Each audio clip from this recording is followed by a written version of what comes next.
Welcome to Momentum Academy. Application of derivative. Problem number 2. Find the point on the curve y is equal to root x minus 3 where the tangent is perpendicular to the line 6x plus 3y minus 5 is equal to 0. Okay. आता इथे y equal root x minus 3 आहे. आपण solution मध्ये काय घेणार? Equation of a curve. Equation of a curve. Equation of a curve. Okay. Is काय equation of curve? Y is equal to root मध्ये x minus 3. Equation of a curve. Okay. आपल्याला point शोधायचे. Okay. Find the point on the curve. कर्वचे point शोधायचे. अगोदर जे पहिल्या type मध्ये 7 प्रॉब्लेम पाहिले. ओके. तर त्या 7 प्रॉब्लेम मध्ये काय केलं आपण?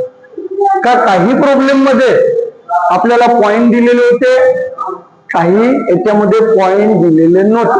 ओके. आता इथे पॉइंट दिलेले नाही तर मग आपल्याला काय करायला लागेल? पॉइंट शोधायला लागेल. तर आपण इक्वेशन ऑफ अ कर्व लिहिलं का डायरेक्ट डिफरन्शिएट करा. Differentiate with respective to x.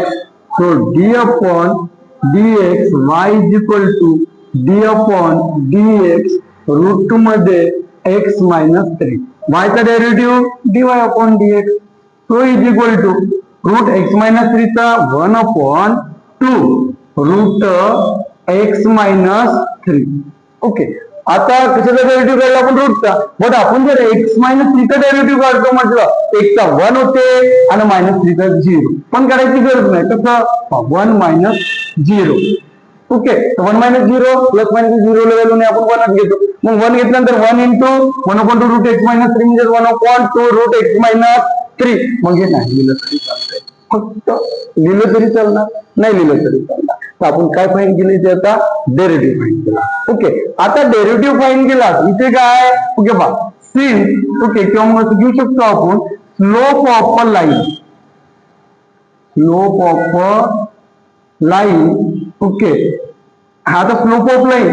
Okay. तर स्लोप ऑफ लाईन कोण आहे? इथे स्लोप ऑफ लाईन आहे आपल्याकडे 6x plus 3y minus 5 is equal to 0 is. Okay. का आता आपल्याला slope of line.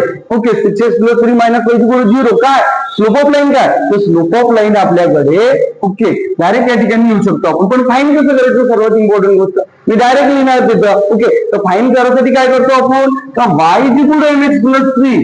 y is equal to mx plus 3. Okay. म्हणजे आपल्याला x आणि y plus minus relation. Okay. तर आपल्याला y is equal to mx plus 3 चा वापर करून काय फाइंड करू शकतो आपण? स्लोप फाइंड करू शकतो. ओके. Slope of line. तर स्लोप कशाला म्हणते? x च्या समोरचा नंबर. m म्हणजे slope.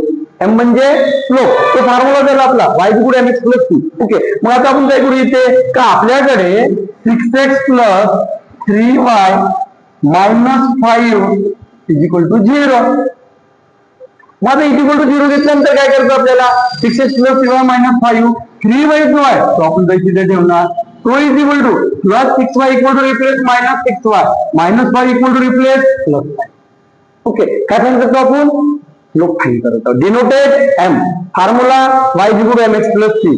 Okay. Slope of line 6x plus 3y minus 5 is equal to 0. आता मी काय करणार? y is equal to okay मी काय करेल? Minus 6x plus 5 3 multiply equal to replace divide. तो y is equal to minus 6x divide by 3 plus 5 divide by 3.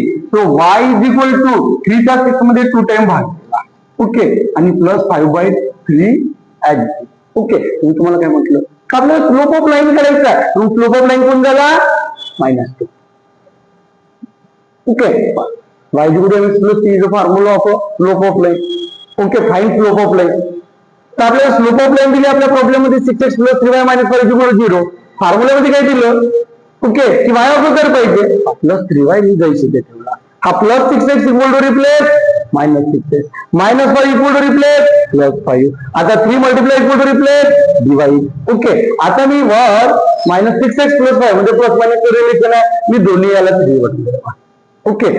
हा जर क्वेश्चन झाला ते आन्सर होते. म्हणजे हे दोन्ही फॉर्म सेम आहे. गरज पडली ते फॉर्म आपण घ्यायचा आहे. मग मी इथे काय केलं बेटा? 3 चा 6 मध्ये 2 टाइम भाग गेला. 3 to the 6 minus 2x plus 5/3 जाईल तिथे घ्यायचं. ओके, तिथे भाग जात नाही. ओके, मग आता आपल्याला स्लोप ऑफ लाईन म्हणजे लाईनचा स्लोप शोधायचा आहे. तर एक्सच्या समोर जो नंबर असेल त्याला स्लोप ऑफ लाईन म्हणते. म्हणजे तिथे काय घेऊ आपण, slope of line 6x plus 3y minus 5 is equal to 0 is -2 minus